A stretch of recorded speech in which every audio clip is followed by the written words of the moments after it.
Renungan pagi 18 Julai bertajuk Pulang ke Afrika. Bacaan firman, kemudian berkatalah seorang malaikat Tuhan kepada Filipus. Katanya, bangunlah dan berangkatlah ke sebelah selatan menurut jalan yang turun dari Yerusalem ke Gaza. Adalah seorang Ethiopia duduk dalam keretanya sambil membaca kitab Nabi Yesaya. Kisah Para Rasul 8 ayat 26 hingga 28. Setelah Stefanus mati syahid, mulailah penganiayaan yang hebat terhadap jemaat di Yerusalem. Salah seorang daripada mereka yang ditembak oleh meriam penganiayaan ialah Filipus, yang merupakan salah seorang diakon yang berbangsa Yahudi Yunani yang sekarang memikul tanggung jawab kepimpinan setelah Stefanus telah didiamkan. Filipus bukan sahaja masuk ke Samaria yang terletak di utara Yudea, tetapi juga diarahkan oleh Roh Kudus untuk pergi berjumpa dengan seorang pencari kebenaran dari Ethiopia.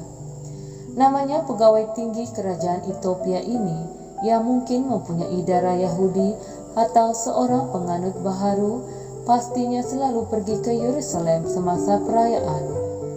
Yudaisme tradisional amat sukar menerima kes pegawai tinggi kerajaan Ethiopia ini.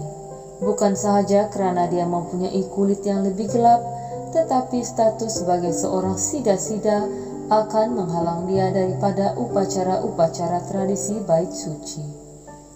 Sida-sida diejek oleh masyarakat umumnya kerana mereka dianggap sebagai bukan lelaki maupun perempuan, dan bahkan mereka dibandingkan dengan katak yang hidup dalam dua alam, di darat dan di air.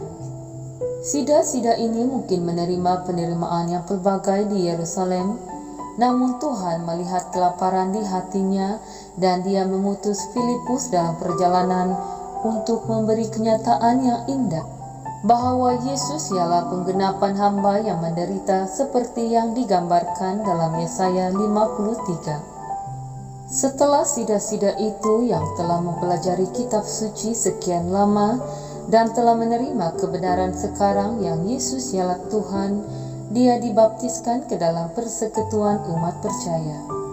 Dengan itu, Kisah Para Rasul menyatakan dengan tegas bahawa bukan dari mana asal kita maupun bagaimana rupa kita yang menentukan kedudukan kita dengan Tuhan. Hanya satu-satunya kriteria sama ada kita akan dianggap sebagai anak mukjizat Abraham atau tidak adalah iman kita kepada Yesus. Sekian, Tuhan memberkati. Shalom.